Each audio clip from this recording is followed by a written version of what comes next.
నమస్తే, welcome to Shri media. నేను మీ విష్ణుప్రియ. ప్రతి నెల కూడా 12 రాశుల వాళ్ళకి రాశి ఫలాలు ఏ విధంగా ఉన్నాయనేది మనం తెలుసుకుంటున్నాం. ఇప్పుడు మనతో పాటు ఉన్నారు గురువుగారు లక్ష్మీనారాయణ గారు. గురువుగారితో మాట్లాడి 12 రాశుల వాళ్ళకి ఏప్రిల్ నెలలో ఏ విధంగా ఉండబోతుంది, ఎటువంటి పరిహారాలు చేసుకోవాలి, ఇవన్నీ కూడా సవివరంగా తెలుసుకుందాం. నమస్తే గురువుగారు. నమస్కారం. ఎప్పట్లానే మనం ఈ నెల కూడా ఏప్రిల్ నెల రాశి ఫలాలు చెప్పుకుందాం గురువుగారు. 2025 ఏప్రిల్ నెల 6వ రాశి కన్యారాశి. ఈ కన్యారాశి పరిస్థితి ఏమిటంటే ఈ కన్యారాశికి దాదాపుగా బాగున్నది అని చెప్పాలి. ఎందుకంటే ఈ రాశి వాళ్ళకి బుధుడు బాగున్నాడు, మరి రవి బాగున్నాడు, రవి బుధులు బాగున్నారు. తర్వాత బుధుడు ఒక్కడే బాగున్నాడు, గురువు కుజుడు బాగున్నారు. అయితే బాగున్న గ్రహాలు 3 కాబట్టి ఈ రాశి వాడు కూడా జాగ్రత్తగా ఉండవలసిందే. ప్రతి వాళ్ళకి కూడా విమర్శించి చెప్పాల్సిన అవసరం లేదు. కారణం ఏంటంటే మనిషికి శరీరంలో 8 భాగాలు ఉన్నాయి. కళ్ళు 2, చెవులు 2, ముక్కులు 2, 6, మరి నోరు 1, 7, తర్వాత 1, 2, 9 భాగాలు. 9 7 భాగాలు ఈ తలకాయ లోపలే ఉన్నాయి, మెడపకాయ పైన ఉన్నాయి. వాడికి ముసుగేసి ఎవరు అంటే చెప్పలేరు. అయితే ఈ శరీరానికి ప్రధానమైన భాగం మొత్తం ఇదే. కళ్ళు కనపడకపోతే లాభంలే, చెవులు వినపడకపోతే లాభంలే, కళ్ళు లేకపోయినా చెవుడు వచ్చినా జ్ఞానం అనేది ఉంటే వచ్చే శబ్దాన్ని ఎవరిరాను వచ్చిందంటాడు. వినపడకపోవచ్చు, కదలిక గుర్తుపడతాడు. అట్లాగే జ్ఞానేంద్రియాలు ఇవి.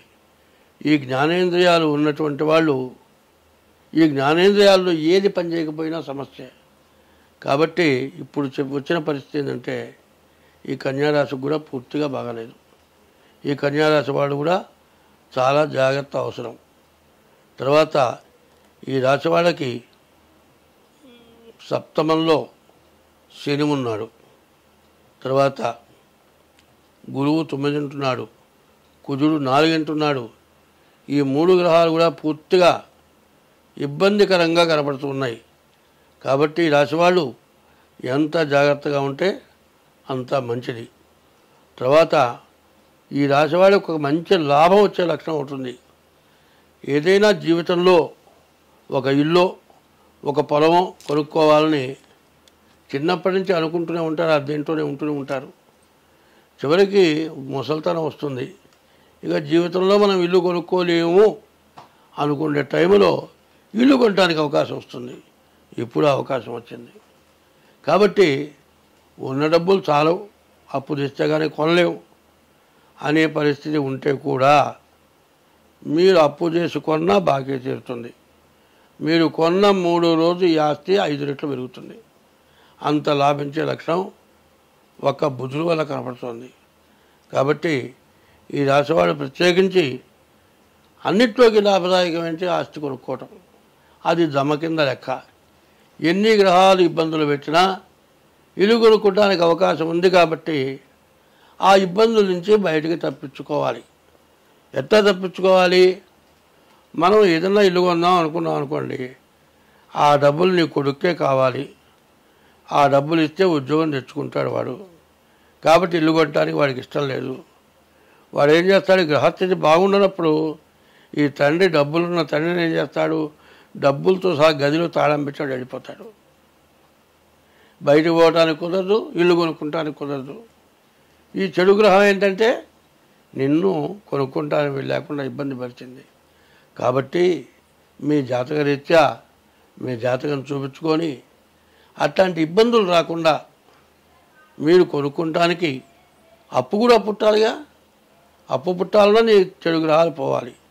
ఇవన్నీ కూడా నీకు సమస్యలు లేకుండా పోవాలి.